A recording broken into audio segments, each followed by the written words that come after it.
ဒီခေတ်မှာဇန်နီကိုရှုလို့မရနိုင်ဘူးဘုရားဟောတဲ့ယုတ်ဒီနန္ဒီကိုရှုလို့မရနိုင်ဘူး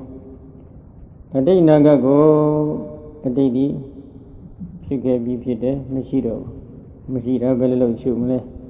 အနာဂတ်ကမဖြစ်သေးဘူးမဖြစ်တာဘယ်လိုလုပ်ရှုမလဲစသဖြင့်ဒီလိုတန်တရားရှိကြတယ်ဒါဘာပြောတာလဲလို့ပြောတော့ဒါတရားရောနေဖို့ဒါဆိုတဲ့စွန့်အင်ဘုရားဟောတရားဒေသနာတော်အပေါ်နဲ့ယုံကြည်ချက်စွန့်အင်နေရောနေနေတာနော်အဲ့ဒီလိုရောနေနေတဲ့စိတ်ကမိမိဒီလိုရောနေသွားတဲ့စိတ်အစဉ်ဒီနိဗ္ဗာန်သွားတဲ့လမ်းကြောင်းဘောကနေဘေးကိုချော်ကျသွားတာမဟုတ်ဘူးလားဟုတ်နေတယ်ဘာဖြစ်လို့လဲဘုရားရှင်ကမဂ္ဂင်7ပါးဟောထားတဲ့နိဗ္ဗာန်သွားရလမ်းကြောင်းသမ္မာတတိသမ္မာဝါယာမသမ္မာတတိသမ္မာသမာဓိဆိုသမာဓိမဂ္ဂင်3ပါးသမ္မာဝါစာသမ္မာကမ္မတသမ္မာဇီဝဆိုပြီးဒီလမဂ္ဂင်3ပါးသမ္မာဝါယာမသမ္မာတတိသမ္မာသမာဓိဆိုပြီးသမာဓိမဂ္ဂင်3ပါးသမ္မာဒိဋ္ဌိသမ္မာသင်္ကပ္ပဆိုပြီးတော့ပညာမဂ္ဂင်က2ပါးပေါင်းလိုက်တော့မဂ္ဂင်ဘယ်နှပါးလဲ7ပါးမဂ္ဂင်7ပါးကျင့်စဉ်ကိုကျင့်မှနိဗ္ဗာန်ရမယ်လို့ဟောထားတယ်ဟောတဲ့အတွက်သမ္မာသမာဓိဆိုတဲ့မဂ္ဂင်တစ်ခုပါဝင်နေပါတယ်နော်ဒီတော့ဒီသမာဓိကျင့်စဉ်ကိုလည်းကျင့်လို့မရဘူးသမ္မာဒိဋ္ဌိအရဒုက္ခသစ္စာသိတဲ့ဉာဏ်ဒီသမ္မာဒိဋ္ဌိခဏခဏပြောနေတာဒုက္ခသစ္စာအမြင်ရနေတဲ့ဒီဥပါဒနဲ့ခန္ဓာ၅ပါးလည်းရှုလို့မရဘူးသမုဒိယသစ္စာသိတဲ့ဉာဏ်လည်းသမ္မာဒိဋ္ဌိကြောင့်ကျိုးစပရိစ္ဆာသမုပ္ပါသဘောတရားလို့ခေါ်ဆိုအပ်တဲ့သမုဒိယသစ္စာတွေလည်းရှုလို့မရနိုင်ဘူးဘာဖြစ်လို့လဲအတိတ်နာဂတ်ကိုရှုမရဘူးလို့လက်ခံထားတာဟုတ်လက်ခံထားတဲ့အတွက်ကြောင့်အတိတ်အကြောင်းကြောင့်ပိဿုပန်အကျိုးဖြစ်ပုံပိဿုပန်အကြောင်းကြောင့်အနာဂတ်အကျိုးဖြစ်ပုံသိနိုင်ဦးမလားမသိနိုင်မသိနိုင်တဲ့အတွက်ကြောင့်သူကသမ္မာဒိဋ္ဌိဆိုတဲ့မဂ္ဂင်နဲ့လည်းပြည့်စုံသေးလားမပြည့်စုံဘူးသမ္မာဒိဋ္ဌိမှာမပြည့်စုံရင်သမ္မာသင်္ကပ္ပမဂ္ဂင်ကိုပြည့်စုံအောင်မလားမပြည့်စုံဘူးဒီတော့သမ္မာဝါယာမသမ္မာတတိသမ္မာသမာဓိခေါ်တဲ့မဂ္ဂင်တွေကလည်းမပြည့်စုံသမ္မာဒိဋ္ဌိသမ္မာသင်္ကပ္ပနဲ့လည်းမပြည့်စုံတော့မဂ္ဂင်ကဖြစ်ကောင်းဖြစ်နိုင်ပေါ့သမ္မာဝါစာသမ္မာကမ္မတသမ္မာအာဇီဝခေါ်တဲ့သီလမဂ္ဂင်3ပါးပဲရှိတော့အဲ့ဒီမဂ္ဂင်3ပါးနဲ့လည်းနိဗ္ဗာန်သွားလို့ရမလားမရဒါဟာနိဗ္ဗာန်သွားတဲ့လမ်းကြောင်းပေါ်မှာဘေးကိုတိမ့်ဆောင်ပြီးတော့ကျသွားတာအဲ့ဒီတော့ဒီတရားဆိုတဲ့စွန့်အင်ကြီးကတရားဆိုတဲ့ဒီတရားတစ်ခုကဘိုလ်လိုလည်းခေါ်ပါတယ်အတူတူပဲစွန့်အားခွန်အားကြီးပဲဒီခွန်အားကြီးကမိမိရဲ့စိတ်အစဉ်ကိုသို့မဟုတ်ယောဂီတော်ကောင်းရဲ့ယုံနာတန်တာအစဉ်ကိုနိဗ္ဗာန်သွားနေတယ်ဆိုရင်ထိုနိဗ္ဗာန်ဆိုတဲ့လမ်းကြောင်းပေါ်ကနေဘေးကိုတိမ့်ဆောင်ကြမတော့အောင်သူကထိမ့်ချုပ်ထားနိုင်တဲ့စွန့်အားရှိတယ်အဲ့ဒီထိမ့်ချုပ်ထားတဲ့စွန့်အင်ကိုဣန္ဒြေလို့ခေါ်ပါတယ်နော်အဲ့တော့အဲ့ဣန္ဒြေ၅ပါးထဲမှာသရာဆိုတဲ့စွန့်အင်တစ်ခုလည်းပါပါတယ်ဒီတော့ယုံကြည်ချက်ခင်မြဲဖို့လိုပါတယ်ရှိရင်ရကိုရရဘုရားကရလို့ဟောတော်တာပဲဆိုပြီးဘုရားအပေါ်မှာယုံကြည်ရမယ်ဘုရားဟောတဲ့တရားအပေါ်မှာတော့ယုံကြည်ရမယ်ဘုန်းကြီးပေါ်မယုံကြည်တာဘာမှမဖြစ်ဘူးယောဂီတွေအတွက်ဘာမှထိခိုက်မှုမရှိနိုင်ဘူးနော်တရားဟောနေတဲ့ခုဘုန်းကြီးအပေါ်မှာမယုံကြည်လို့ဒကာကြီးတွေဒကာမကြီးတွေမှာဘာမှမထိခိုက်နိုင်ပါဘူးဒါပေမဲ့ဘုရားဟောတဲ့တရားအပေါ်မှာမယုံကြည်ဘူးသို့ဟုတ်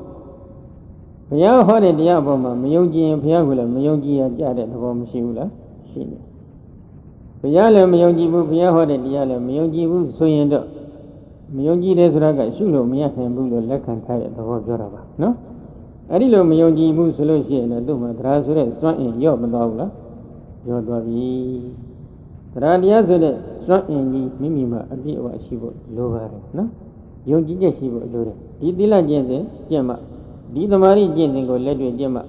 ဒီပညာကျင့်စဉ်နဲ့လက်တွေ့ကျင့်မှဒီနိဗ္ဗာန်ဆိုတာရမယ်လို့ဒီလိုယုံကြည်ချက်ခင်မြဲဖို့ရှိဖို့လိုအပ်ပါတယ်နော်တရားဝရိယနောက်တစ်ခုဒီဝရိယကလည်းစိတ်ကိုထိမ့်ချုပ်ထားနိုင်တဲ့စွမ်းအင်ရှိတယ်ဒကာကြီးတွေဒကာမကြီးတွေလက်တွေ့တရားထိုင်နေတယ်ဒီဝိတ္တပြက်လောက်မှစိတ်ကိုရှော့ချကြည့်လိုက်ပါလားသမာဓိချက်ချင်းပြတ်သွားတာပဲစိတ်ကြီးထွက်သွားတာပဲတရားအထုံးနေနဲ့ပြင်းတဲ့စိတ်ကလေးဝင်လာကြည့်ပါလားသမာဓိတွေချက်ချင်းရှော့ချသွားတယ်ဝရိယနဲ့ဒီပြင်းရင်ဖို့ပဲထိတ်တိုက်ဆန့်ကျင်ဘက်တွေပဲအဲ့တော့ဒီဝရိယဆိုတဲ့စိတ်အစဉ်ကငါရဲ့သမာဓိပိုင်းမှာဖြစ်ခဲ့ရင်ပေါ့နော်သမာဓိပိုင်းသမာဓိထွန်းတော်နေတဲ့ယောဂီဖြစ်ခဲ့ရင်လေဟိုမှာအာနာပါနရှုတယ်ဆိုရင်ဒီဝင်လေထွက်လေအာယုံလေးကိုငါသိအောင်ကြိုးစားအထုတ်နေမယ်ဒီဝင်လေထွက်လေအာယုံကနေငါရဲ့စိတ်ကိုပြင်ပရောက်မှသွားစီရအောင်ငါထိန်းချုပ်မယ်ဆိုတဲ့ကြိုးစားအထုတ်မှုလုံးလဝရိယရှိဖို့လိုအပ်တယ် Gay Dagamadan Dajiliva go to the Gamas, Dajiliva, Biba, Ionigo, Gaya, Yamada Onga, Josa Atome, so the Dilona Uria Mu, Shia. Ari Lona Uriaga, Duello Mirror. Mafi body the Agudorego Mafi O, Fibobi the Agudorego Bene O, Mafi body the good Odiadigo Fibola O, Fibobi the good Odiadigo Doga on Josa Atom Chim, the Aturuba, no? Tanja Uzuno di Waria so that Swan in need to cook Shibo Lori. He's saying I left Josa Anton the Lona Wariaga, Yaga Jodrobo, Yo Junze, a Ye Junze, a John Junze, a Daduri, a Gon Kancho Dobadi, Yajaro, Lona Waria, a Miodomiro, Lona Waria, Yanin, Yan Mangay, and Nago, Veroma, Masoku, Sobi. He loved Bintane, Lona Waria, Sia. Sanamuna Jibo, little Yasovia.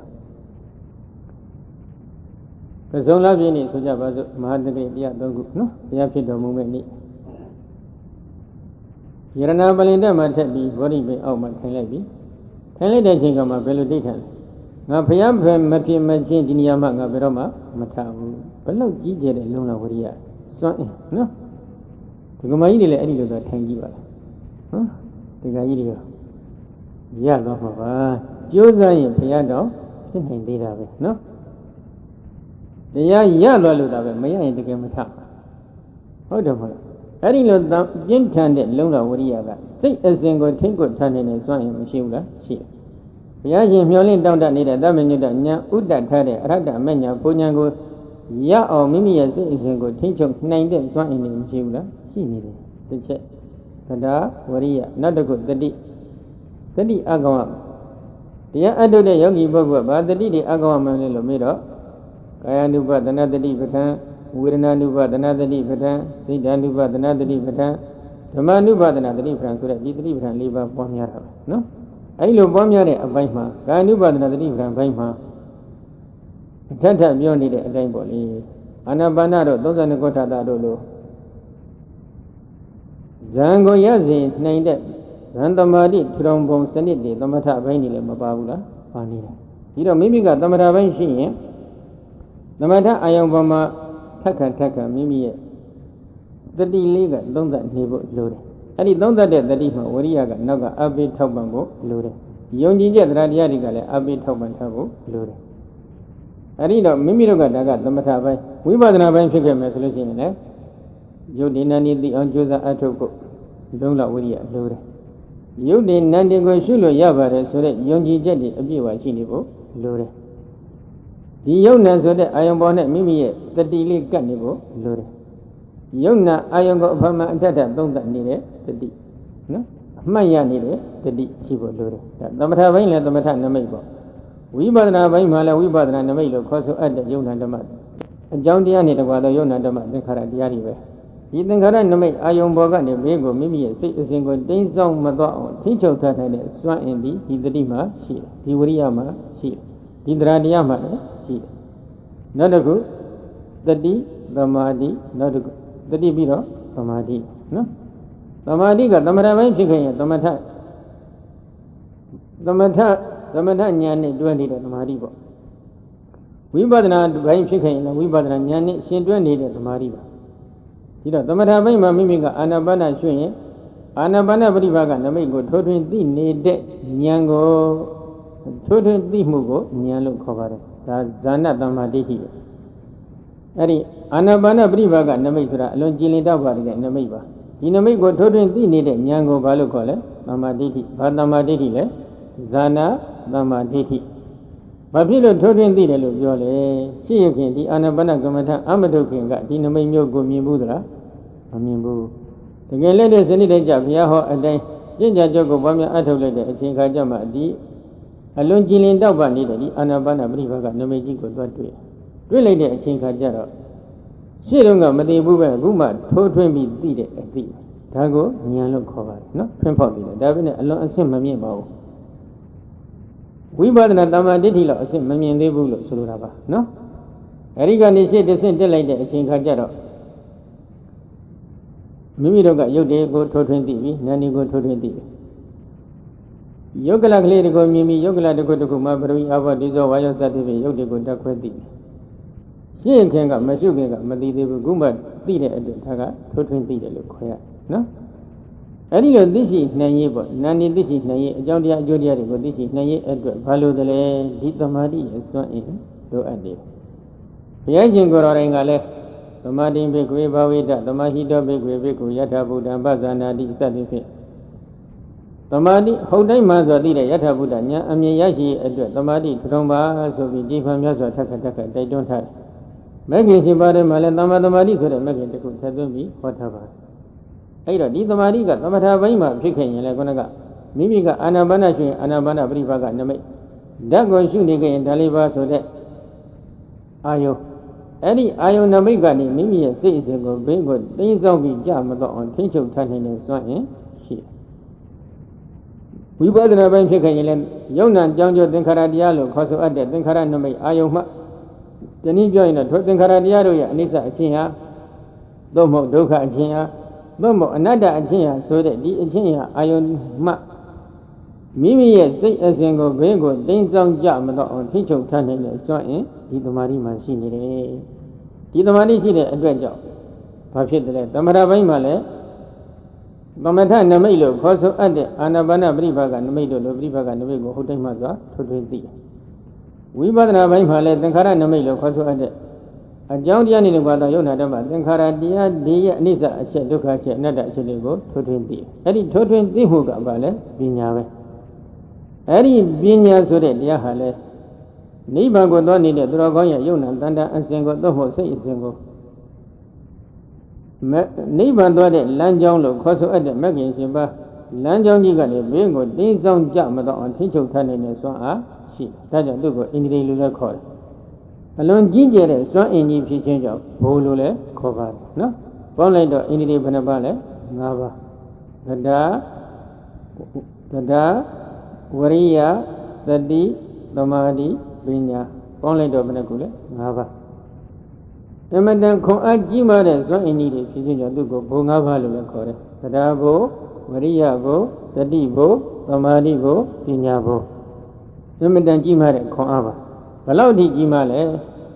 တရားတယောက်ကိုနတ်ပြည်ရောက်အောင်ပို့ဆောင်ပေးနိုင်တဲ့စွမ်းအင်ရှိတယ်အပယ်လေးပါးမှာထုတ်ဆောင်ကယ်တင်ပေးနိုင်တဲ့စွမ်းအင်ရှိတယ်ဗြဟ္မပြည်ရောက်အောင်လည်းပို့ဆောင်ပေးနိုင်တဲ့စွမ်းအင်ရှိတယ်နိဗ္ဗာန်ရောက်အောင်လည်းပို့ဆောင်ပေးနိုင်တဲ့စွမ်းအင်ရှိတယ်ဒီကျက်ကြီးမားတဲ့စွမ်းအားရှိအောင်မလားမရှိနိုင်ဘူးလောကမှာဒါသိအရေးကြီးတယ်ဒါကြောင့်ကမ္မဋ္ဌာန်းတရားအထုတ်တဲ့ပုဂ္ဂိုလ်တွေမှာတရားတရားရှိဖို့တော့သိအရေးကြီးပါတယ်ဒါနော်ဒါကြောင့်တချို့နေရာမှာတရားတရားကိုဘုရားရှင်ကလက်နဲ့တူတယ်ယရနာတွေကိုအမျိုးမျိုးတွေ့နေတဲ့ပုဂ္ဂိုလ်တယောက်ကလက်မရှိဒီယရနာကိုကောက်ယူလို့ရပါမလားမရဘူးဒါကြောင့်တရားကိုလက်နဲ့တူတယ်လို့လည်းသုံးတယ်တချို့နေရာမှာတရားကိုဗီဇမျိုးစိနဲ့တူတယ်ကျင်းချစိုက်ပျိုးစရာမျိုးစိမရှိခဲ့ရင်မိမိလိုလားတောင့်တနေတဲ့အသီးအပွင့်အပင်ရနိုင်ပါမလားမရဘူးမျိုးစိနဲ့တူတယ်လို့ဒီလိုလည်းသုံးတာဒီတော့တရားတရားဒီသိအရေးကြီးပါတယ်ဒီတရားတရားကဘာကိုယုံကြည်ရမယ်တရားတရားလဲလို့ပြီးတော့ဘုရားကိုယုံကြည်ရမှာပါဘုရားဟောတဲ့တရားကိုယုံကြည်ရမှာဘုရားဟောတဲ့တရားအတိုင်းကျင့်လို့အရိယာဖြစ်သွားတဲ့အရိယာယဟန်အရိယာသူတော်ကောင်းယဟန်တော်များကိုယုံကြည်ရမှာပါဘုဒ္ဓဇင်သံဃာကိုမယုံကြည်လို့ဘာမှမဖြစ်ဘူးဒီကမာကြီးတွေမှာဘာမှအကုသိုလ်လည်းမတိုးပါဘူးကိုမယုံကြည်တယ်ဘာမှမဖြစ်ဘူးဒါပေမဲ့ဘုရားကိုမယုံကြည်ဘူးဘုရားဟောတဲ့တရားအပေါ်မှာလည်းမယုံကြည်ဘူးဘုရားဟောတဲ့တရားအတိုင်းကျင့်လို့နိဗ္ဗာန်ကိုမျက်မှောက်ပြုတ်သွားတဲ့အရိယာတော်ကောင်းတွေအပေါ်မှာလည်းမယုံကြည်ဘူးဆိုရင်တော့ဒီကကြီးတွေဒီမကြီးတွေနိဗ္ဗာန်ရဖို့ရအတွက်တော်တော်လေးဝေးသွားပြီဒီယုံကြည်ချက်ကလေးခိုင်မြဲဖို့သိလို့နော်ကဲသဒ္ဒါဝရိယတတိသမာဓိပညာဣန္ဒြေက၅ပါးကဲခုပြောပြတာတွေဘာတွေရှိသွားပြီလဲတတိပဋ္ဌာန်၄ပါးသမ္မပရံက၄ပါးဣတိပက၄ပါးဣန္ဒြေက၅ပါးဘောက၅ပါးနော်ကဲနောက်တစ်ခုမြတ်စွာဘုရားဘာဟောလဲ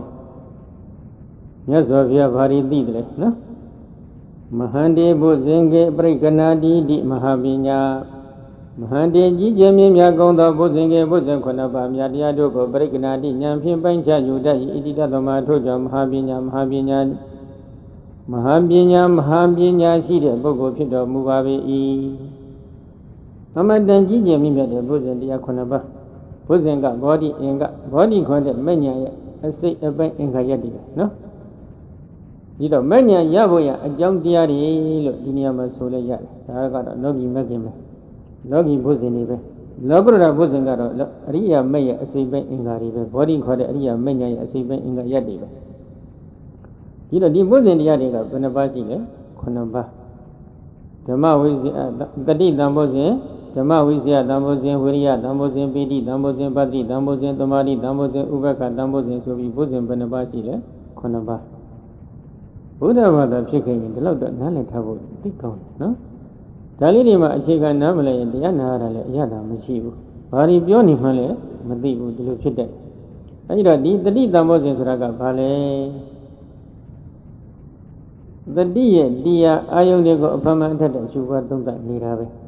တတိရဲ့တရားအာယုန်တွေကဘာတွေလဲကာယဝေဒနာစိတ်ဓာတ်ဓမ္မ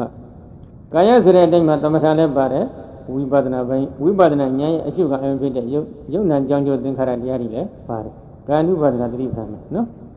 ကာယ ानु ပါဒနာတတိပဌာန်အပိုင်းမှာပါဝင်နေတဲ့တတိဒါတတိတံဘောဇဉ်ပဲဝေဒနာ ानु ပါဒနာတတိပဌာန်မှာပါဝင်နေတဲ့တတိဟာလည်းတတိတံဘောဇဉ်စိတ်တ ानु ပါဒနာတတိပဌာန်မှာပွားနေတဲ့တတိဟာလည်းတတိတံဘောဇဉ်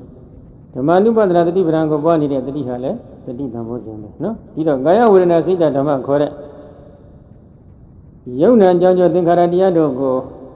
ဝိပဿနာရှုပွားသုံးသပ်နေတဲ့တတိတိဘာဘုဇင်လဲတတိတံဘုဇင်ပဲနော်သူကတတိကအမှတ်ရတာပဲဒါပြည့်နဲ့တတိယပရိက္ခေတဝါပညာယအနုပတ္တိအခက္ကရမြတ်ကဒီလိုဖွင့်ထားတယ်တတိကမိမိရှုမဲ့အာယုံကိုလှမ်းပြီးသိသိတဲ့လက်နဲ့တူတယ်ပညာကအဖမှန်အထက်ထရှုဒီတော့ဗရမ ्या လေးတစ်လုံးဆိုကြပါလို့လက်ဝါးပေါ်တင်ကြည့်လိုက်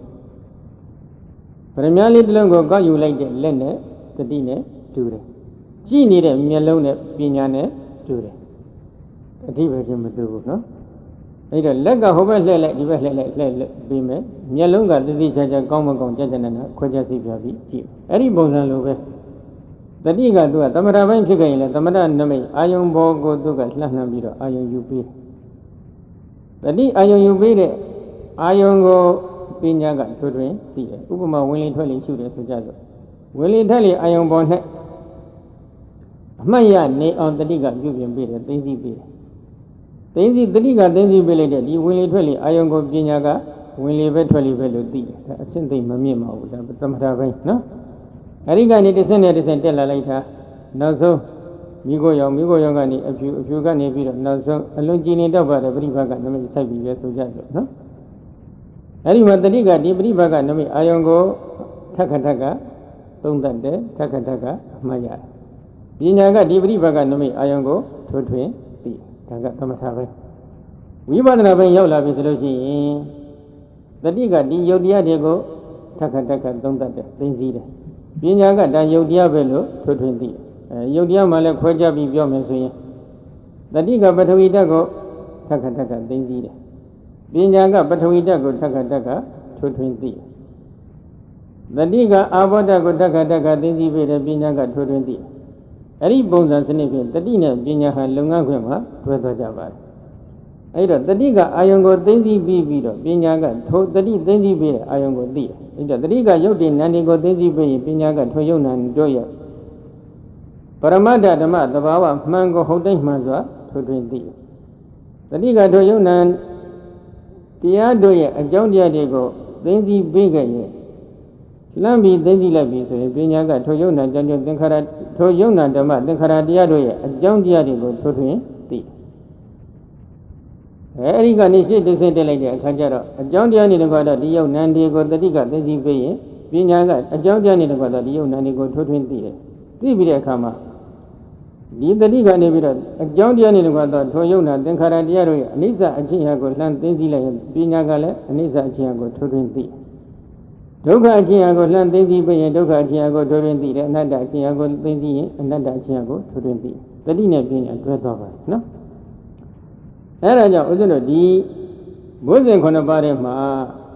တတိတံဘုဇင်ကိုပွားလိုက်ရင်ဓမ္မဝိဇ္ဇာခေါ်တဲ့ပညာတံဘုဇင်ကိုပါမတော်ဘူးလားပါတယ်ဤကကုသိုလ်တရားလို့စူးစမ်းဆင်းခြင်းဆုံးဖြတ်တယ်ဤကအကုသိုလ်တရားလို့စူးစမ်းဆင်းခြင်းဆုံးဖြတ်တယ်တတိယတရားအာယုဖြစ်တဲ့နံတရားတွေကိုသိသိတဲ့အပိုင်းမှာယူပါယုံကိုအာယုယူပြီးဖြစ်ပေါ်နေတဲ့ အကောင်းအုပ်စု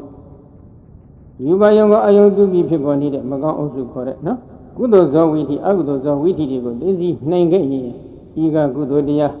ဤကအကုသိုလ်တရားလို့ခွဲခြားစိတ်ပြပြီးမသိနိုင်ဘူးလားသိနိုင်သွားပြီအဲ့ဒီလိုခွဲခြားစိတ်ပြပြီးသိတာကဘာလဲဓမ္မဝိဇ္ဇာသံဃောစဉ်ပဲနော်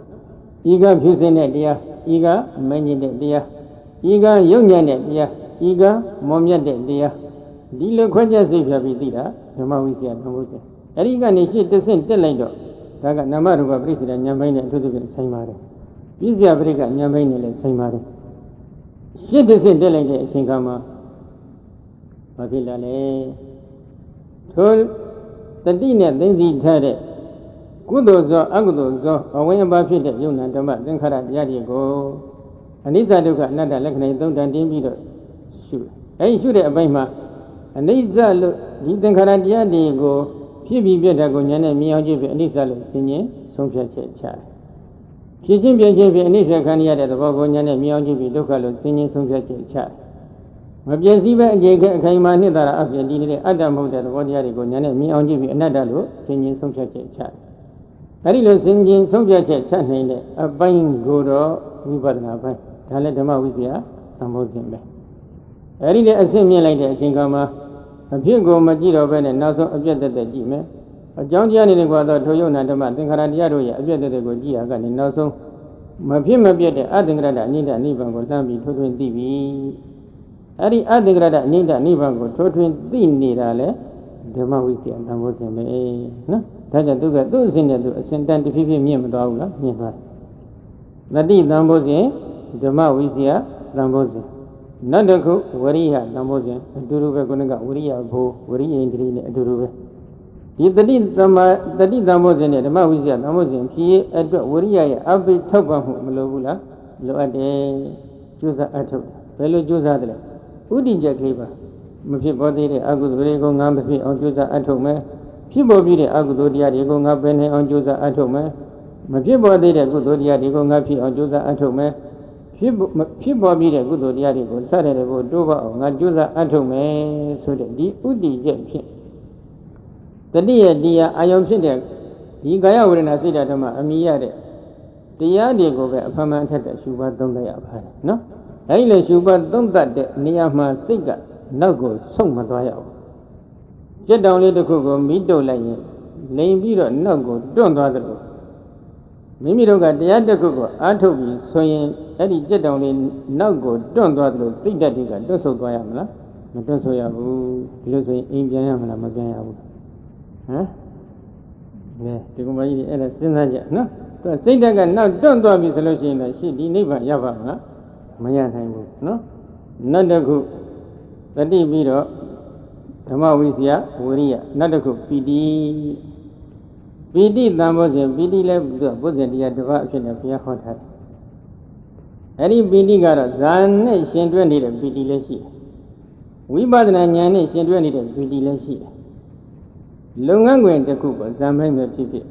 ဝိပဿနာပိုင်းပဲဖြစ်ဖြစ်လုပ်ငန်းခွင်တစ်ခုလုပ်တဲ့အချိန်ကမှနှစ်သက်မှုကြည်နူးမှုမရှိဘူးအရသာပေါ်ပါမလားမပေါ်နိုင်ဘူးနှစ်သက်မှုကြည်နူးမှုလေးတစ်ခုခုရှိမှအရသာကပေါ်တယ်ဒါမှရှိဆက်ပြီးလုပ်ငန်းကလုပ်ချင်အကယ်၍ဒီနှစ်သက်မှုကြည်နူးမှုမရှိခဲ့ရင်ဘာဝနာလုပ်ငန်းခွင်မှာစိတ်ကပြင်းချောက်တွေ့ဖြစ်နေတဲ့စိုးစိုးပြေးပြေးမရှိဘူးစိတ်ဓာတ်ကစိုးစိုးပြေးပြေးမရှိခဲ့လို့ရှိရင်ဒီနိဗ္ဗာန်ရနိုင်မလားမရနိုင်ဘူးဒါကြောင့်ဒီပီတိကလည်းသူလိုအပ်တယ်သူ့အစဉ်နဲ့သူလိုအပ်တာပါနော်အဲဒီတော့ဝိပဿနာဘိုင်းမှာအထူးသဖြင့်ကတော့ပို့ပြီးလိုအပ်ပါတယ်ဝိပဿနာဘိုင်းမှာဝိပဿနာရှုရတာနဲ့ပတ်သက်ပြီးမိမိစိတ်ထဲမှာနှိမ့်ချမှုကဘာမှမတွေ့ဘူးတရားရှုရတာလည်းဘုရားရှုလို့လည်းမကောင်းပါဘူးထင်ရတော့ဘယ်လိုဖြစ်နေမှလည်းမသိပါဘူးထိုင်လို့လည်းမကောင်းဘူးစသည်ဖြင့်ဒီလိုတွေဖြစ်လာပြီအဲ့ဒီခါမှာပီတိဖြစ်သလားမဖြစ်တော့ပီတိမဖြစ်ဘူးဆိုလို့ရှိရင်ဒီပုဂ္ဂိုလ်တရားတိုးတက်ပါမလားမတိုးတက်နိုင်ဘူးဒါကြောင့်တောင်းကြောင်းလေးတွေပေါ့နော်တချို့ဒကမကြီးတွေကတော့ပြောကြပါတယ်သူတို့ကဒကမဖြစ်လို့ဘုန်းကြီးကပြောတယ်လို့သဘောပေါက်နေပါတယ်တပည့်တော်တို့ဒီတစ်ပါးကြောင့်လေးနေကျင်လိုက်တာဗျာဟုတ်တကယ်တမ်းတစ်ပါးကြောင့်နေကျင်နေဆိုရင်တော့ဘုန်းကြီးကကဲယောက်ျားဖြစ်အောင်ကြိုးစားကြလို့ပြောလိုက်တော့အရှင်ဘုရားကမဖြစ်နိုင်တော့ပြောတာကိုတဲ့နော်တကယ်တမ်းယောက်ျားဖြစ်ပါပြီဆိုတော့အဲ့ဒီလိုကြောင်းမှနားနေမလားဟမ် မဖြစ်သေးလို့ဘုန်းကြီးကတော့ပြောတယ်လို့သဘောပေါက်ပါတယ်တကယ်တမ်းယောက်ျားဖြစ်ပြီဆိုတော့လည်းသူကကြောင်းကြရုံမှာဟုတ်တယ်မလားတော်တော်ခက်တယ်နော်ဒါကြောင့်သူကလုပ်ငန်းခွင်တစ်ခုမှာဒီလိုတောကြောင်တောင်ကြောင်မှနေရတဲ့နှိမ့်ဆိုင်တဲ့ပီတိလေးရှိဖို့လိုတယ်ဒီတောကြောင်တောင်ကြောင်ဒီမှာဘုရားရှင်ရဲ့တရားတွေကိုကြည်ကြံကြုတ်ကိုပွားများအထောက်နေရတဲ့ပီတိဖြစ်ဖို့လိုတယ်အဲ့ဒီလိုမှပီတိမရှိဘူးဆိုရင်တော့ဒီယောဂီဘာဖြစ်လဲပြန်ပြေးတာပဲခက်မြင်နေဒီနေရာမှာနေရတဲ့စိတ်ထဲချမ်းသာဖို့မရှိတော့ဘူးနော်ဒါကြောင့်ဒီပီတိဟာမဲ့ဖို့နိဗ္ဗာန်ရရေးအတွက်လည်းအလွန်အရေးကြီးပါတယ်နောက်တစ်ခုဘာဘုဇင်လဲပတ္တိပီတိဖြစ်လာပြီဆိုလို့ရှိရင်လုပ်ငန်းခွင်တစ်ခုပေါ့သမထဘိုင်းပဲဖြစ်ဖြစ်ဥပဒနာဘိုင်းပဲဖြစ်ဖြစ်လုပ်ငန်းခွင်တစ်ခုကပီတိဖြစ်လာပြီဆိုလို့ရှိရင်ဘာဖြစ်လာလဲစိတ်တွေငြိမ်အေးသွားစိတ်ပူကိုယ်ပူတွေအလုံးပျောက်သွားတယ်ဥပမာဆိုကြပါစို့အလွန်ကြည်လင်တောက်ပနေတဲ့အာနာပါနပရိဘောဂနမိတ်ကိုအာယုံယူပြီးတော့ဇန်လေးတွေဝင်စားနေလိုက်တယ်ထိုချိန်ကမှသူ့ဆိုင်ဆိုင်ရာပီတိလေးတွေဖြစ်တတိယဇန်အထိဆိုကြပါစို့နော်စတုပိစကဏိနဲ့ဆိုတတိယဇန်အထိစတုကဏိနဲ့ဆိုရင်တော့ဒုတိယဇန်အထိပေါ့နော်ပီတိပါနေတယ်ပီတိပါနေတဲ့ဒီဇန်လေးတွေကိုဝင်စားလိုက်တဲ့အချိန်ကမှစိတ်တွေကကြည်နူးပြီးတော့အေးချမ်းသွားတယ်ဒီဘက်ကသုဒ္ဓဝိပဿနာဉာဏိကပုဂ္ဂိုလ်ဖြစ်ခဲ့ရင်လည်းဓာတ်ကြီးလေးပါရှုတယ်ဓာတ်ကြီးလေးပါရှုလိုက်တဲ့အချိန်ကမှအဖြူတွေပေါ်လာပြီးအကြည်ဓာတ်တွေပေါ်လာပြီးဒီအကြည်ဓာတ်မှာဘာဝနာစိတ်ကလေးကတဏှာကြီးနှစ်နိုင်ဆက်ပြီးနေဝတ်ဆိုကပ်ပြီးဒီနေရင်ထိုးချိန်ကမှလည်းထိုးဉာဏ်နဲ့ပီတိပြီးရှင်တွဲပြီးဖြစ်နေပါတယ်ပီတိတွေပေါ်လာတယ်အဲဒီကနေရှေ့တစ်ဆင့်တက်လိုက်တဲ့အချိန်ကကျတော့ယုတ်ဒီနန္ဒီသိပြီးအကြောင်းတရားအကျိုးတရားတွေသိသိနိုင်ပြီးအကြောင်းတရားနည်းတွေကဒီယုတ်နန္ဒီကောနိစ္စဒုက္ခအနတ္တလက္ခဏာသုံးတန်တင်ပြီးတော့ဝိပဿနာရှုနိုင်ပြီးအေးချမ်းတဲ့နေရာတွေပေါ့နော်အဲ့ဒီအချိန်ကမှတကယ်ဘုရားအပေါ်မှာကြီးညိုလေးစားနေတဲ့ပီတိတွေဘုရားဂုဏ်တော်အပေါ်မှာအမတန်နှစ်သက်မြတ်လို့နေတဲ့ပီတိတွေဘာဖြစ်လို့လဲဘုရားဟောတဲ့တရားတွေမှန်လို့နော်ကိုယ်တိုင်သိလာတဲ့အခါဘုရားကိုကြီးညိုနေတဲ့ပီတိတွေတရားကိုကြီးညိုနေတဲ့ပီတိတွေဘုရားဟောတရားတွေနဲ့ပတ်သက်ပြီးဒီလိုရှုပွားသုံးသပ်ခွင့်ရတဲ့အတွက်အလွန်ကျဉ်းနေတဲ့ပီတိတွေဖြစ်လာတတ်ပါတယ်အဲ့ဒီပီတိတွေကထိုပုဂ္ဂိုလ်ကိုနိဗ္ဗာန်ရောက်အောင်တွန်းပို့ပေးမယ်စွမ်းအင်ကြီးတွေဖြစ်တယ်ဒါကြောင့်လုပ်ငန်းခွင်တစ်ခုမှာဒီပီတိဟာလည်းဖြစ်ဖို့လိုအပ်ပါတယ်နိဗ္ဗာန်ရရေးအတွက်နော်ကဲနောက်တစ်ခုကဘာလဲပီတိဖြစ်ပြီဆိုရင်ပတ္တိအဲ့ကိုယ်စိတ်တွေကအလိုလိုငြိမ်အေးလာတယ်ဒါပီတိနဲ့ရှင်တွဲနေတယ်စိတ်တွေကငြိမ်အေးချမ်းမှုရှိလာပြီစိတ်ပူတွေဘာမှမရှိတော့ဘူးကိုယ်အပူလည်းမရှိတော့ဘူးကိုယ်တွေကလည်းပေါ်ပါပြီစိတ်တွေကလည်းအေးချမ်းလာပြီဆိုလို့ရှိရင်လုပ်ငန်းခွင်ဆက်လုပ်ဖို့ရတာစိတ်ဓာတ်တွေကသိပြီထက်သန်လာပြီနောက်တစ်ခုဘုဇင်တရားကဘာလဲသမာဓိသံဘုဇင်ကိုယ်စိတ်တွေငြိမ်အေးလာပြီဆိုရင်သမာဓိကအလိုလိုဝင်လာတာပါနော်သမထဘိုင်းမှာပဲဖြစ်ဖြစ်ဝိပဿနာဘိုင်းမှာပဲဖြစ်ဖြစ်ကိုယ်စိတ်တွေကအေးချမ်းမှုမရှိဘူးပူနေတယ်အလုပ်တွေပြန်ပြီးစဉ်းစားလိုက်အလုပ်တွေကလည်းနောက်မှတပုံကြီးကြံနေတယ်ပူနေရတယ်ဟုတ်တယ်မလားဟိုကပြန်စဉ်းစားလိုက်ဟိုဟာတွေကလည်းတပုံကြီးကြံနေတယ်ဟိုဟာတွေဆိုတာဘာပြောလဲသိပါတယ်ကိုယ့်ဟာကိုယ်နားလည်ပါတယ်နော်အဲ့ဒီဟိုဟာတွေအကုန်လုံးပဲ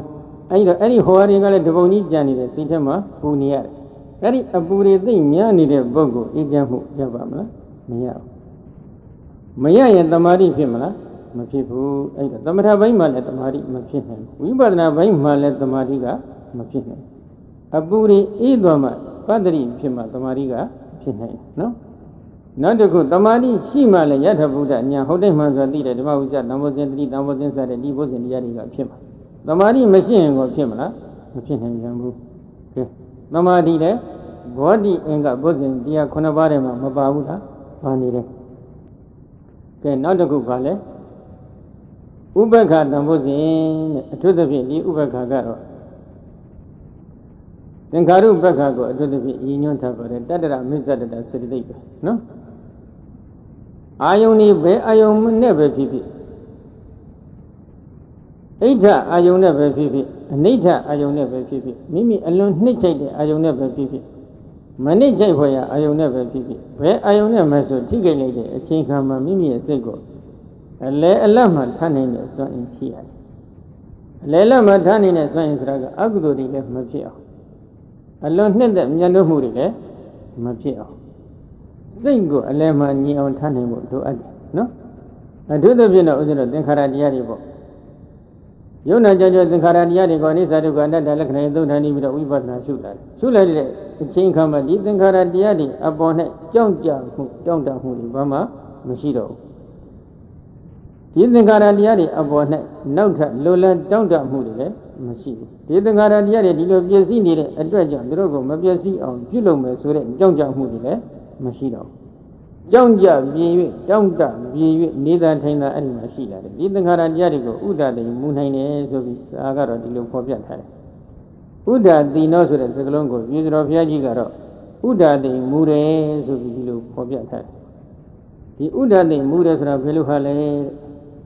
ဥပမာလေးကတော့နည်းနည်းရိုင်းလို့တော့ရှိပြီလေအဓိပ္ပာယ်ပေါ်လွင်စေတဲ့အတွက်အခက်အခဲကပွင့်ထားလို့ဘုန်းကြီးတို့ကတော့ဟောမှာပဲနော်တက္ကတူမှာမျိုးသမီးတယောက်ရှိတယ်ဆိုကြပါစို့ဒီအင်ရှင်မကသူကအချမ်းအချမ်းယောက်ျားတွေနဲ့ဖော်ပြတတ်တဲ့အလေးကြီးရှိနောက်ဆုံးကိုယ်ပိုင်သိသွားပြီသိသွားလိုက်တဲ့အချိန်ကမှဒီယောက်ျားကဘာဖြစ်တယ်လဲဒီအင်ရှင်မကိုသူကစွန့်လွတ်လိုက်တယ်စွန့်လွတ်ပြီးတဲ့အချိန်ကနေစပြီးတော့နောက်ပိုင်းဒီအင်ရှင်မဒီတခြားပုဂ္ဂိုလ်တွေနဲ့ဘယ်လိုပင်ဖော်ပြတော့လဲစွန့်လွတ်လိုက်တဲ့ဒီယောက်ျားရဲ့တန်တမဒီအင်ရှင်မအပေါ်နဲ့သို့မဟုတ်ဒီအမျိုးသမီးအပေါ်နဲ့သူဟာလစ်လစ်ရှုထားနိုင်တဲ့သဘောမရှိတော့ဘူးလားရှိသွားပြီအဲ့ဒီပုံစံလိုပဲဥဒ္ဒတိမှုတယ်ဆိုတာကဒီယုံနာကြောင့်သင်္ခါရတရားတွေနဲ့ပတ်သက်ပြီးနောက်ထပ်တောင့်တမှုကြောင့်ကြမှုတွေဘာမှမရှိဘူးလူဖြစ်ခြင်းနဲ့စိတ်ထားတွေနတ်ဖြစ်ခြင်းနဲ့စိတ်ထားတွေဒီမှာဖြစ်ခြင်းနဲ့စိတ်ထားတွေပေါ့နော်အဲ့ဒီစိတ်ထားတွေလုံးလုံးမရှိတော့ဘူးလုံးလုံးမရှိမှနောက်ထပ်ဖြစ်ခြင်းနေသေးတယ်ဆိုရင်တော့ဒီနိဗ္ဗာန်ရောက်ပါမလားမရနိုင်လူနတ်ဖြစ်ခြင်းနတ်ဘဝရမယ်ဒါရတဲ့ကံကိုအထုခင်ပေါ့နော်ဒီမှာဖြစ်ခြင်းဒီမှာယောက်ျောင်းကံတွေကိုအထုခင်ဒီမှာဘဝရမယ်လူလည်းမဖြစ်ခြင်းတော့ဘူးနတ်လည်းမဖြစ်ခြင်းတော့ဘူးမြောက်ဒီဘဝလည်းမဖြစ်ခြင်းတော့ဘူးဆိုရင်တော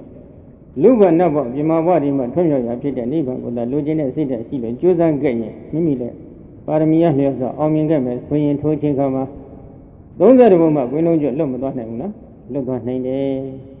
လွတ်သွားနိုင်တဲ့အတွက်ဒီလိုလွတ်နိုင်ရေးမှာဘာလုပ်ရမလဲဣဇဒဗိဒနှစ်ဌာနမှာတည်ရှိနေတဲ့30ဘုံအတွင်းတည်ရှိနေတဲ့ယုံနာဓမ္မသင်္ခါရတရားမှန်သမျှအပေါ်နဲ့ကြောင့်ကြမှုတောင်းတမှုမရှိရဘူးဥဒ္ဒတိမူနိုင်တဲ့စိတ်ဓာတ်ရှိရမယ်နော်အကယ်၍သာဒီလိုဥဒ္ဒတိနာမူနိုင်မယ်ဆိုလို့ရှိရင်တကယ်ကြီးတွေလူမကြီးတွေအိမ်ပြန်ကြပါဦးမလားဟမ်ဥပ္ပခါထနိုင်သွားပြီသူ့ဟာသူဖြစ်ခြင်းဟာဖြစ်ပါစေတော့ဒါလည်းယုတ်တရားနန္တရားပဲမိမိလည်းယုတ်တရားနန္တရားပဲဒီယုတ်တရားနန္တရားတွေအကုန်လုံးဖြစ်ပြီးပြည့်နေတာပဲဘာမှလိုက်ပြီးကြောက်ကြစရာတောင့်တစရာမရှိဘူးဆိုတဲ့ဒီအဆင့်ကိုစိတ်ကအမြဲတမ်းရောက်နေဖို့လိုအပ်တယ်နော်အဲ့ဒါဟာနိဗ္ဗာန်ကိုရောက်စေတတ်တဲ့စွမ်းအင်တစ်ခုဖြစ်တယ်ဘောဓိခေါ်တဲ့မဉ္ဇဏ်ရဲ့အစိတ်ပဲအကြောင်းအင်္ဂါရဲ့တစ်ခုလည်းဖြစ်ပါတယ်ဥပ္ပခါမထားနိုင်ဘူးမထားနိုင်ပါဟောဒီလိုဖြစ်နေမယ်ဆိုရင်ဒီနိဗ္ဗာန်ရပါမလားမရနိုင်ဘူးကဲနိဗ္ဗာန်ကိုလိုချင်သလားမလိုချင်ဘူးလားမေးရင်ဒီမကြီးတွေဒီမကြီးတွေဘယ်လိုဖြစ်မလဲဟမ်ကဲဥပ္ပခါထားနိုင်သလားမထားနိုင်ဘူးလားမေးရင်ရောအဲ့ဒီတော့အကြောင်းတရားရှိမှအကျိုးတရားကပေါ်မှာအကြောင်းတရားကိုမထူထောင်နိုင်ရင်ဒီအကျိုးတရားပေါ်လာပါမလားဘောနိဗ္ဗာန်ကိုအကျိုးလို့ဘုန်းကြီးပြောလို့ရင်မဟုတ်ဘူးနော်နိဗ္ဗာန်ကိုမျက်မှောက်ပြုနိုင်တဲ့မဉ္ဇဉ်ဘုံဉာဏ်ကတော့ဝိပဿနာဉာဏ်ကြောင့်ဖြစ်ရတယ်ဝိပဿနာဉာဏ်တွေကအစစ်စစ်ဥပနိဒေယတတ္တိနဲ့ကျေစုပြုပေးမှဒီမဉ္ဇဉ်ကပေါ်မယ်မဉ္ဇဉ်ဘုံဉာဏ်ပေါ်လာမှဒီအတ္တကရတအငြိတနိဗ္ဗာန်ကိုလှမ်းပြီးအာယုံယူနိုင်မှာဖြစ်နော်ကဲပေါင်းလိုက်တော့ဘုဇင်ဘယ်နှပါလဲ9ပါးတတိသံဘောဇဉ်ဓမ္မဝိဇ္ဇသံဘောဇဉ်ဝိရိယသံဘောဇဉ်ပိဋိသံဘောဇဉ်ပါတိသံဘောဇဉ်သမာဓိသံဘောဇဉ်ဥပ္ပခါသံဘောဇဉ်ပေါင်းလိုက်တော့9ပါးအဲ့ဒီဘုဇဉ်9ပါးကိုဘုရားရှင်ဒီကိုယ်တိုင်မျက်မှောက်ထွန်းဖောက်ပြီးသိတော်မူတယ်တတ္တဝါတွေကိုလည်းကိုယ်တိုင်မျက်မှောက်ထွန်းဖောက်သိအောင်နီလန်စနစ်တွေကိုကြကြနက်နက်ထွန်းကြောပြတာဆုံးဆုံးမှပြီးတော်မူတယ်ဒါကြောင့်ဘုရားရှင်ရဲ့ပညာတော်သည်အလွန်ကြီးကျယ်မြင့်မြတ်တဲ့ပညာလို့မပြောနိုင်ဘူးလားပြောနိုင်ပါတယ်လောကမှာဥစ္စာတော်သမ္မာသမ္ဗုဒ္ဓဘုရားရှင်ကလွှဲရင်ပေါ့ဒီလိုကြည့်ကြမြင့်မြတ်တဲ့ဉာဏ်ပညာရှိတဲ့ပုဂ္ဂိုလ်ဘယ်နည်းအောင်များရာဇဝင်မှာကြားဖို့တည်းမရှိသေးပါဘူးနော်ဒါဥက္ကဋ္ဌမျက်မှောက်ခိရာဇဝင်ကိုပြောတာပါအတိတ်ဟိုကျင့်ကဝါလူသတ္တမကပွင့်တဲ့ဘုရားရှင်တွေကိုယူရပြီးပြောတာမဟုတ်ပါဘူးမျက်မှောက်ခိရာဇဝင်ကိုပြောလိုက်တာပါဒီတော့ဥက္ကဋ္ဌမိမိကိုယ်တိုင်သိတယ်လို့သာဝကတွေကိုလည်းသိအောင်ပေါ့ဒီလိုညွှန်ကြားပြတ်တာပေးတာဟာဥက္ကဋ္ဌဘုရားတဆူလည်းရှိပါတယ်ဒီလောက်ကြည့်ကြတဲ့ဉာဏ်ပညာရှိနော်နောက်တစ်ခုကမဟာန္တေအရိယာမေကိမဟာန္တာနိသမညဖလာနိမဟာန္တံအဘိညာယောမဟာန္တံပရမတ္ထနိဗ္ဗာန်ပရိက္ခဏာတိတိမဟာပညာမဟာန္တေအရိယာမေကိအရိယာမေတရား၄ပါးကြီးကျယ်မြင့်မြတ်တဲ့အရိယာမေတရား၄ပါးတို့ကို၎င်းအရိယာမေတရား၄ပါးဘာတွေလဲသောတာပတ္တိမေ Agada gami me, anagami me, rada me. Mahandani damenya phalani jijem yimyade damenya phala amiya do ariya pho leba do bolagao. Sodapati pho, agada gami pho, anagami pho, rada pho. No? Mahanda abinya yo jijem yimyade abinyin dia do bolagao. Abinyin Edivida abinyin sadi pipoli, abinyin ngamyo sujaba do logi abinyin. Adok ya nyane bongyin abinyin chawbabo. No? Eri abinyin ni hale alon jije mimyale abinyin ni ba. Yi abinyin ni ko le phayashin de thothe mati bu la ti. Ariya mediya leba be shi de ngaba lo phaya ma ho. Ariya pho le leba lo be ho de ngaba lo ma ho. Tiri jaja be. Thong ba shi de lo le ma ho bu. Ngaba shi de lo le ma ho. Ati ja ti de. Mimi ti de atain tawaka de ko le di manya ariya manya leba Ariya punya leba ya au nyonja pyata ma pi nayi bu la pi nayi. Di lo so yin di ariya manya ni ariya punya ni ya shi aw ba jin ya ma le lo me do tati pran leba be no. Ai do tati pran leba ko ache ti pi jin nayi de achen kama tama pran leba pa win ya me Edipa leba pa win ya me Iri 5 pa bho 5 pa pa win ya me 99 pa de pa win ni ya me. Ari lo jin lai me so lo shi yin di ariya me leba ma ya nayi bu la ya me. Ariya pho leba le ma ya nayi bu la ya de. Adi lo jin ge abinyin amyo myo de le ma ya nayi bu la ya nayi de. Let twi tan tan ji bo ma kaung bu la thai kaung de no. Nanda ko mahandam paramatha nibbana parikkanati di mahapinya mahandam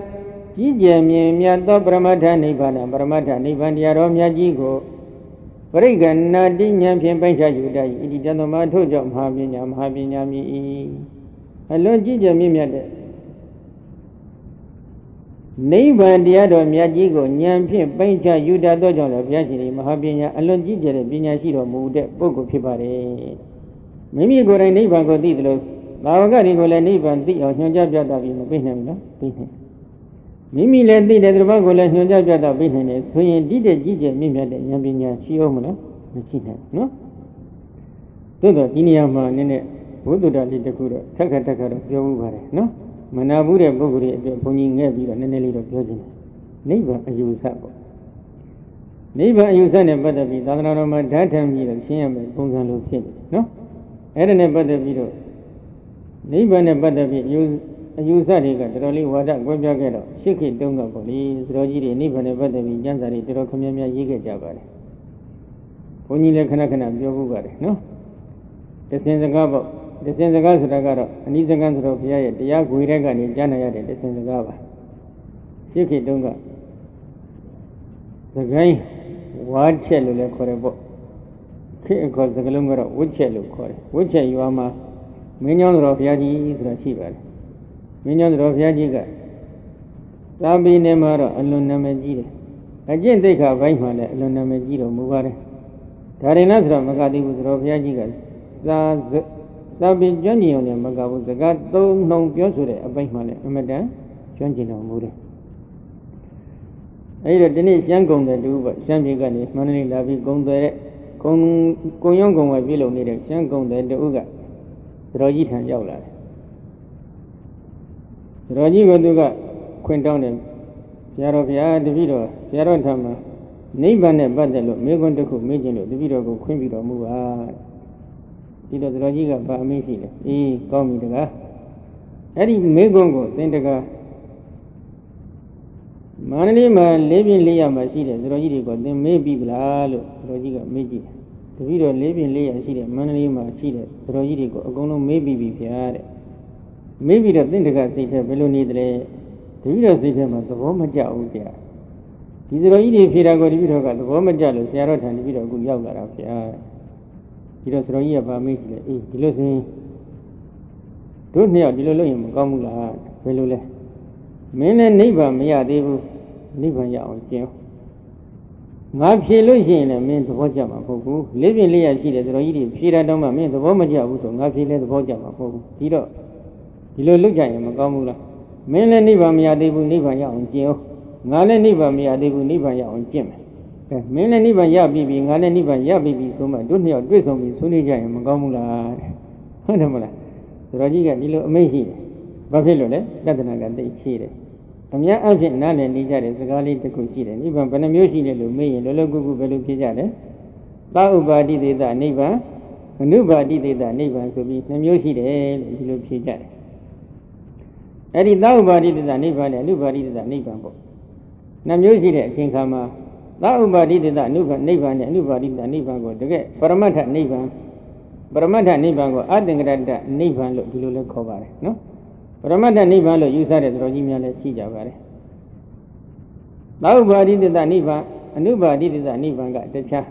ပရမတ္ထနိဗ္ဗာန်လို့ခေါ်ဆိုအပ်တဲ့အသင်္ကရတ္တအငြိမ့်တဲ့နိဗ္ဗာန်ကတခြားလို့ဒီလိုယူဆတဲ့တော်ကြီးတွေလည်းရှိအဲ့ဒီအယူဆလေးနဲ့ပတ်သက်ပြီးဘုန်းကြီးကဒီညဘုဒ္ဓတာလေးနည်းနည်းပြောနေတယ်နော်သာဥပါတိသေသနိဗ္ဗာန်ဆိုတာကကိလေသာတွေတော့ကုန်သွားတယ်ဒါပြင်းနဲ့ပြိဋိဘမဆံရသေးတဲ့အတွက်ခန္ဓာ၅ပါးကြံနေသေးတယ်အဲ့ဒီခန္ဓာ၅ပါးကြံနေသေးတဲ့အတွက်ကြောင့်သူ့ကိုသာဥပါတိသေသနိဗ္ဗာန်ဘာဖြစ်လို့လဲကိလေသာကုန်တဲ့ခန္ဓာအကျွင်းကြံရှိသေးတယ်ဒါကိုစကလုံးတစ်မျိုးနဲ့လှည့်ပြောလိုက်တော့ကိလေသာပြိဋိဘဆိုပြီးဒီလိုလဲသုံးတယ်ထိုကိလေသာပြိဋိဘဒီဘယ်ချိန်ခါမှာဥဒ္ဒလို့မြတ်စွာဘုရားတူပဲကွက်ပြောကြစို့နော်ထိုကိလေသာပြိဋိဘဒီမြတ်စွာဘုရားတန်တမှာဘယ်ချိန်ခါမှာဖြစ်ခဲ့တဲ့မဟာတက္ကရိ103ခုနှစ်နော်ကဆုံလပြည့်နေ့မှာဘောဓိမန္တိုင်ဆိုတဲ့ထိုနေရာမှာဖြစ်ခဲ့မဟာဗောဓိပင်အောက်မှာပဲနော်ဒီတော့ဖြစ်တဲ့အချိန်ခါကာလမရှိဘူးလားရှိတယ်ဖြစ်တဲ့နေရာဒေသလည်းမရှိဘူးလားရှိတယ်သာဥပါတိသေသနိဗ္ဗာန်ကိလေသာကုန်သွားတယ်နော်ကိလေသာပြိဋိဘလို့လည်းခေါ်တယ်နောက်တစ်ခုအနုပါတိသေသနိဗ္ဗာန်ဝိဘကမ္မဇယုတ်တဲ့အကုန်လုံးအကျွင့်ကြံမရှိချုပ်ငြိမ်းသွားတယ်ဒါကိုခန္ဓာပြိဋိဘလို့လည်းခေါ်တယ်အဲဒီခန္ဓာပြိဋိဘကိုဘုရားရှင်ဘယ်မှာစံတယ်ကုသိနာယုံမှာဘယ်အချိန်ခါမှာစံတယ်သက်တော်80ပြည့်တဲ့အချိန်ခါဝါရောအဖြစ်45ဝါပြည့်တဲ့အချိန်ခါမှာကုသိနာယုံ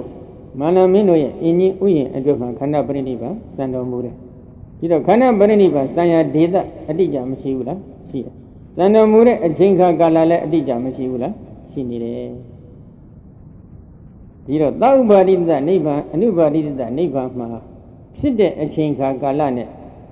ဖြစ်ရာဌာနဒေသအတိအကျမရှိဘူးလားရှိနေတယ်ဟောခုပရမတ္ထနိဗ္ဗာန်အဲ့ဒီပရမတ္ထနိဗ္ဗာန်ကသူကနိစ္စသာဝရတရားဘယ်ချိန်ခါကမှစပြီးဖြစ်ခဲ့တယ်ဘယ်ချိန်ခါကျတော့မရှိဘူးဒီလိုဟာမဟုတ်အမြဲတမ်းရှိနေတယ်ဘုရားပွင့်သည်ဖြစ်စေမပွင့်သည်ဖြစ်စေနိဗ္ဗာန်ကိုမျက်မှောက်ပြုတဲ့ပုဂ္ဂိုလ်တွေရှိသည်ဖြစ်စေမရှိသည်ဖြစ်စေနိစ္စသာဝရအဖြစ်အမြဲတမ်းရှိနေတယ်အဲ့ဒီလိုရှိနေတဲ့နိဗ္ဗာန်ကိုပရမတ္ထနိဗ္ဗာန်ဆိုပြီးဒီလိုသုံးတယ်အသင်္ကတ္တနိဗ္ဗာန်လို့လဲအသင်္ကတ္တနိဗ္ဗာန်လို့လဲသုံးတယ်ဘာဖြစ်လို့လဲဆိုတာနည်းနည်းလေးပြန်ပြီးနားရှင်းအောင်ပြောရမယ်ဘုရားနဲ့ကိလေသာကုန်တယ်ဘယ်ခါမှကုန်လဲ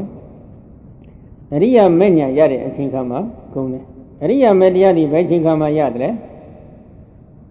အသင်္ကတ္တအနိဒနိဗ္ဗာန်ကိုအရိယာမေညာကလှမ်းပြီးအာယုံယူနိုင်တဲ့အချိန်ခါမှာအသင်္ကတ္တအနိဒနိဗ္ဗာန်ဤသို့မဟုတ်ပရမတ္ထနိဗ္ဗာန်ဤအာရမဏပစ္စယတ္တိနဲ့ကျေစုပြုမှုအရှင်အဝါဒုကိုသက်ခံရတဲ့အတွက်ဒီအရိယာမေညာကကိလေသာကိုပယ်တတ်တယ်ဒီလိုဆိုရင်ကိလေသာကုန်ခြင်းသည်အကျိုးမဟုတ်ဘူးလားအကျိုးဖြစ်နေတယ်ကိလေသာကုန်ခြင်းကအကျိုးဆိုလို့ရှိရင်အရိယာမေတရားကအကြောင်းအရိယာမေတရားရဲ့အာယုံဖြစ်တဲ့အသင်္ကတ္တနိဗ္ဗာန်ကလည်းအကြောင်းဘာအကြောင်းလဲလို့မေးတော့အာရမဏအကြောင်းတရားအရိယာနိဗ္ဗာန်ကနော်ဒီတော့အာရမဏအကြောင်းတရားအဖြစ်နဲ့ကျေစုပြုတ်ပေးလိုက်တဲ့အချိန်ခါကျမှအရိယာမေတရားကကိလေသာကိုပယ်တယ်ဒီလိုဆိုရင်ကိလေသာပယ်ခြင်းဒီအကျိုးတရားမဖြစ်ဘူးလားဖြစ်နေတယ်အသင်္ကတ္တငြိမ့်တဲ့နိဗ္ဗာန်နဲ့အရိယာမေတို့ပေါင်းစုံလိုက်မှကိလေသာကုန်သွားတာဒါသူ့စင်းနဲ့သူပေါ့လေနော်သောတပတ္တိမညာမှာလည်းသောတပတ္တိမညာနဲ့တန်တဲ့ကိလေသာကုန်သွားတယ်ပေါ့သက္ကာရဂမိမညာမှာလည်းသက္ကာရဂမိမညာနဲ့တန်ត្រအနာဂမိမညာမှာလည်းအနာဂမိမညာနဲ့တန်ត្រအရတ္တမညာမှာလည်းအရတ္တမညာနဲ့တန်ត្រအစဉ်စဉ်ကိလေသာကုန်သွားတယ်ဒါကြောင့်ကိလေသာကုန်ခြင်းကအကျိုးဒါပေမဲ့အသင်္ကတ္တနိဗ္ဗာန်ကြီးအကြောင်းလည်းမဟုတ်ဘူးအကျိုးလည်းမဟုတ်ဘူးသူကအသင်္ကတ္တမြည်သည့်အကြောင်းတစုံတရာမှပြုပြင်လို့ဖြစ်ပေါ်လာရတဲ့တရားမျိုးမဟုတ်ဘူးသာဥပါတိသေသနိဗ္ဗာန်ကိလေသာကုန်ခြင်းဆိုတော့အကြောင်းတရားရဲ့ပြုပြင်မှုမရှိဘူးလားရှိတယ်ဒီနေ့တရားအထုတ်နေတဲ့ပုဂ္ဂိုလ်တွေကြည့်ပေါ့သမာဓိဘိုင်းမှာသမာဓိတွေပထမထူထောင်ရတယ်ယုတ်တည်သိအောင်ကြိုးစားရတယ်နာနေသိအောင်ကြိုးစားရတယ်အကြောင်းတရားအကျိုးတရားတွေသိအောင်ကြိုးစားရတယ်အကြောင်းတရားနဲ့တကွဒီယုတ်နာနေကိုအနိစ္စဒုက္ခအနတ္တလက္ခဏာသုံးဌာန်တင်ပြီးတော့ဝိပဿနာရှုရတယ်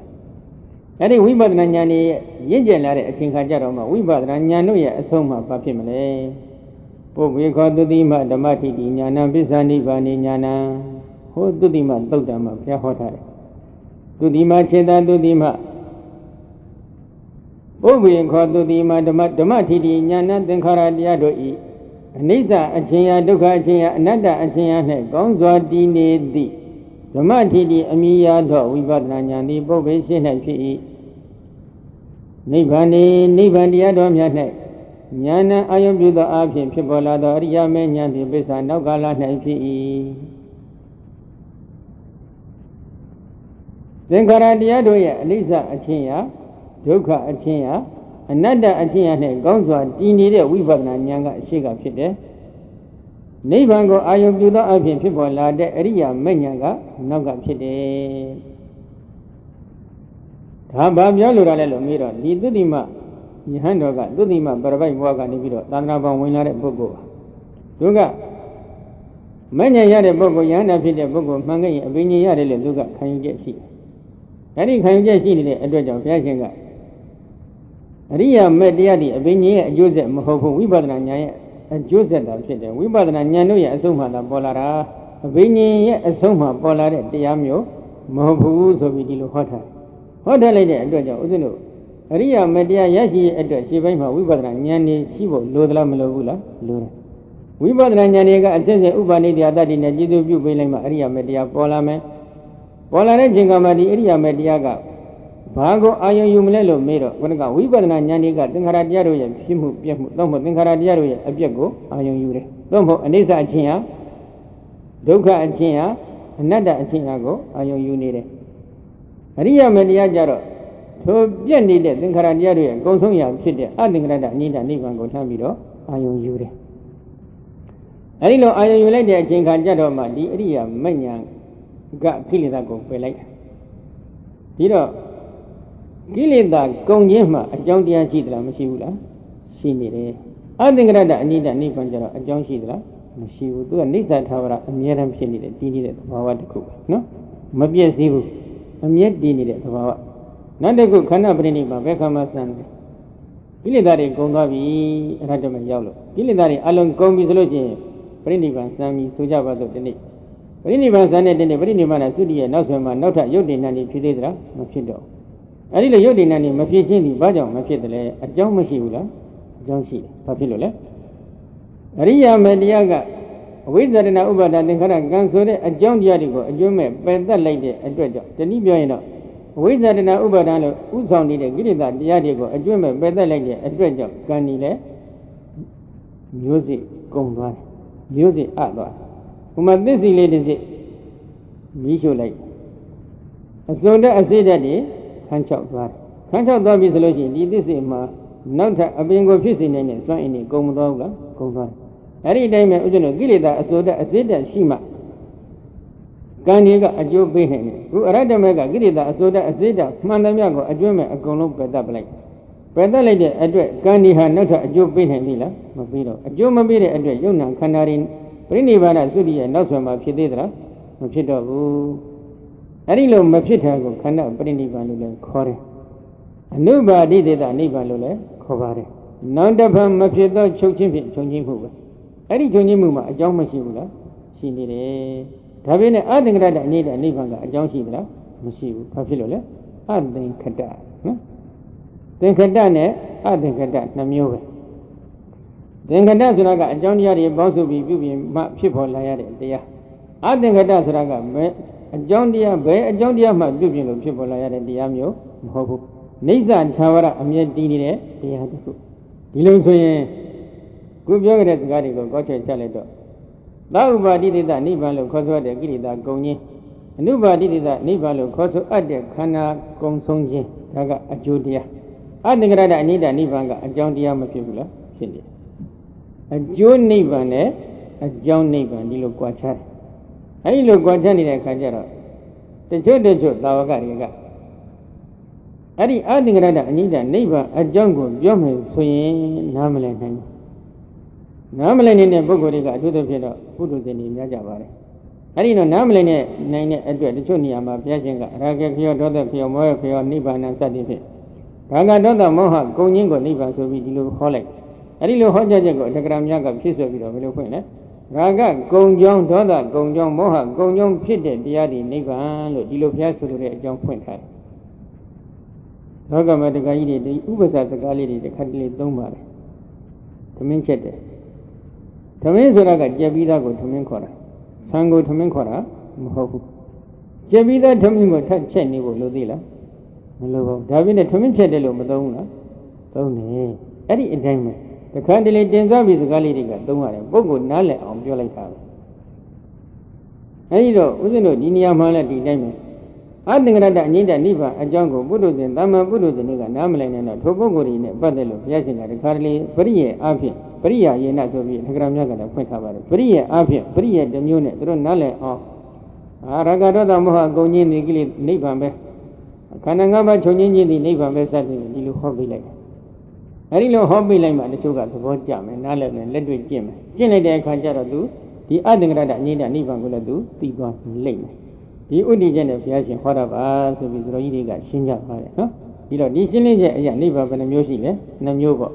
့အကြောင်းနိဗ္ဗာန်နဲ့အကျိုးနိဗ္ဗာန်ခုဒီနေရာမှာဘုရားရှင်သိတာကအကြောင်းနိဗ္ဗာန်လည်းဘုရားရှင်သိတော်မူပါတယ်အကျိုးနိဗ္ဗာန်ကိုလည်းသိတော်မူတယ်မ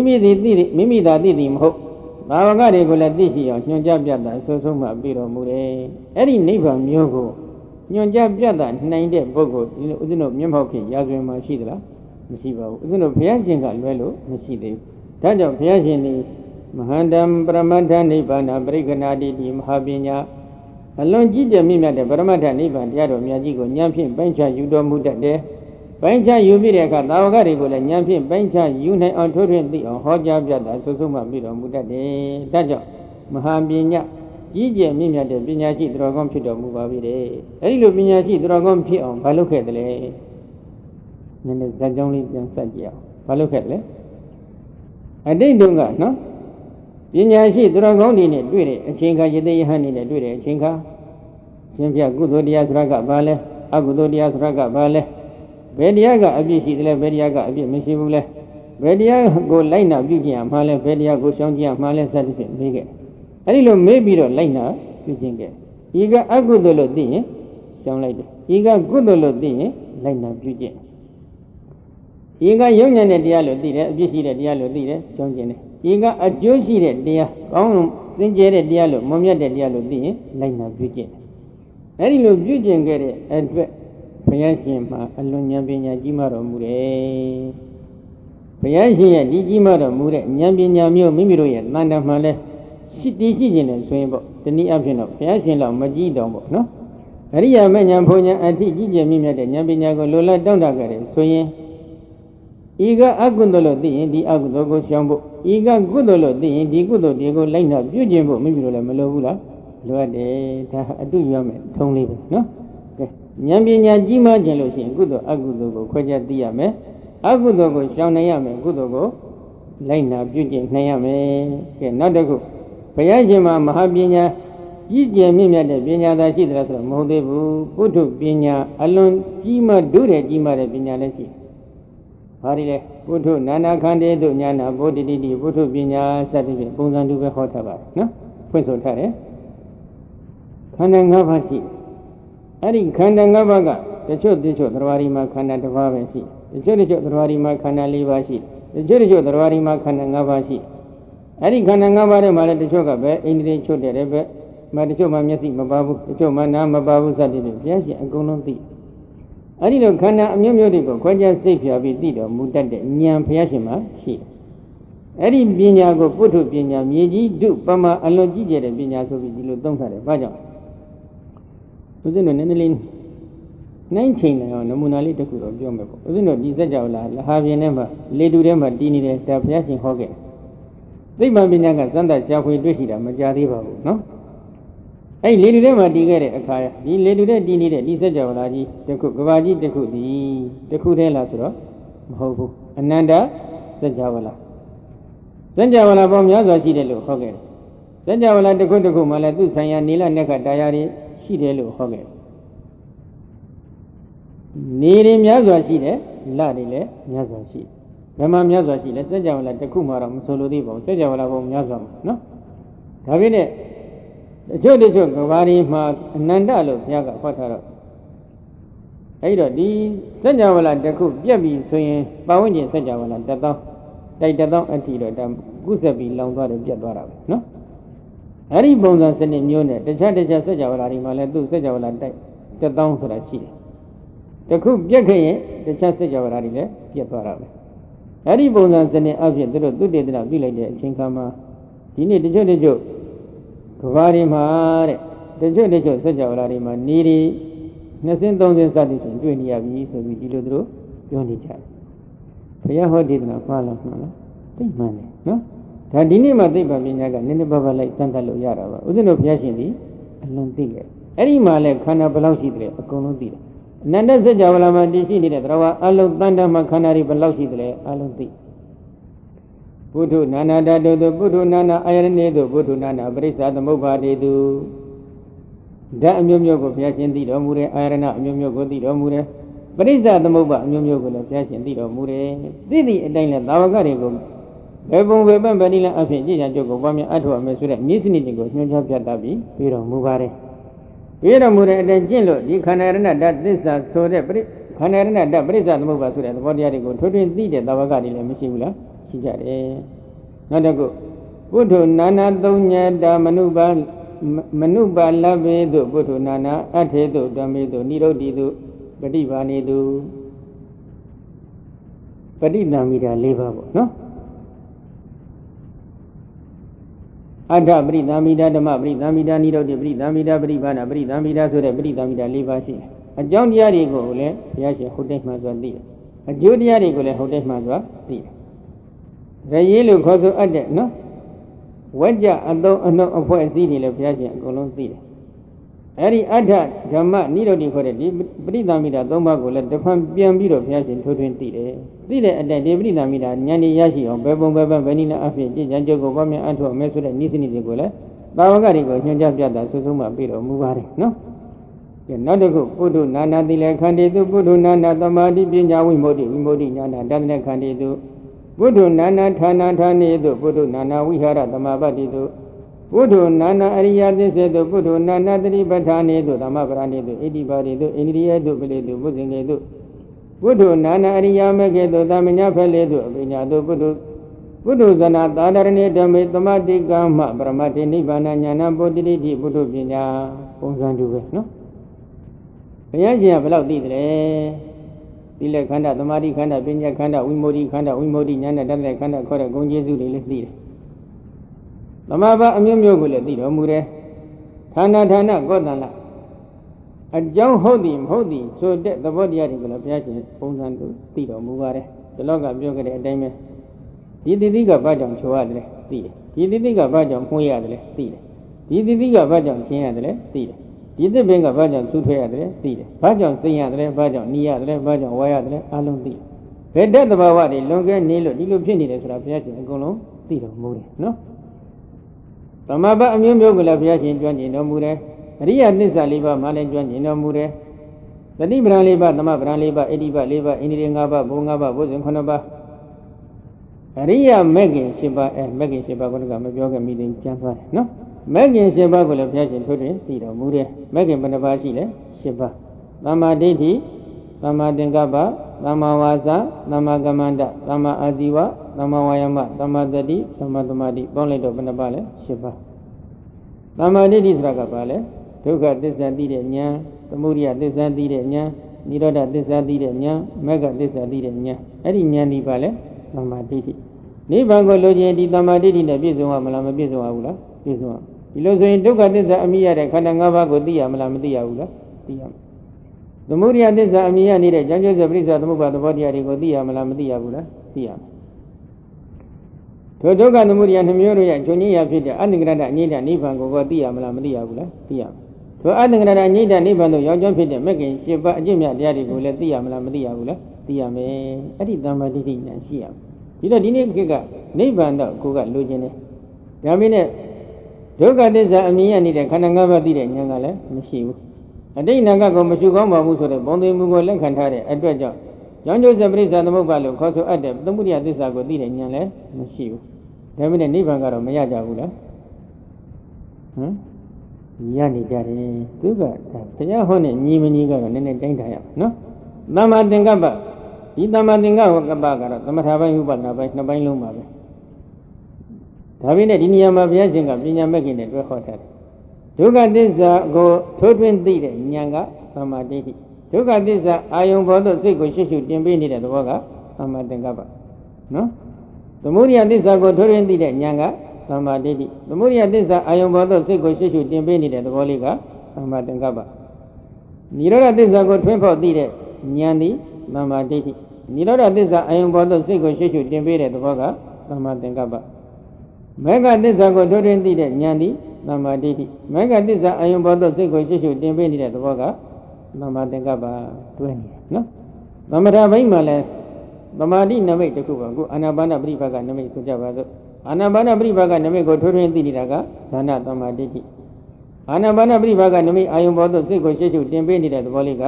သမ္မာသင်္ကပ္ပပဲသူလည်းဝိတ္တပဲအတူတူပဲနော်တရားကို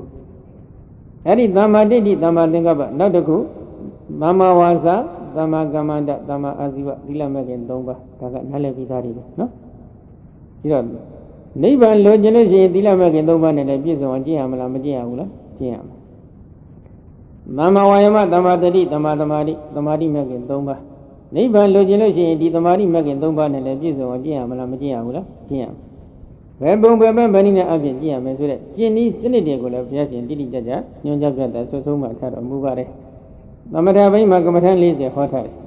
ဝိပဿနာဘိုင်းရောက်တော့ယုတ်ကမ္မထန်နကမ္မထန်ဆိုပြီးကမ္မထန်2မျိုးဟောထားတယ်ထိုယုတ်ကမ္မထန်နကမ္မထန်ဆိုတဲ့တရားတွေကိုအနိစ္စဒုက္ခအကြောင်းတရားရှာဖွေပြီးအကြောင်းတရားနေတဲ့ကထိုယုတ်နာတွေကိုအနိစ္စဒုက္ခအနတ္တလက္ခဏာရေးသုံးတန်တင်ပြီးတော့ဝိပဿနာရှုပါသုံးသပ်ခဲ့ရင်ထိုနေရာမှာ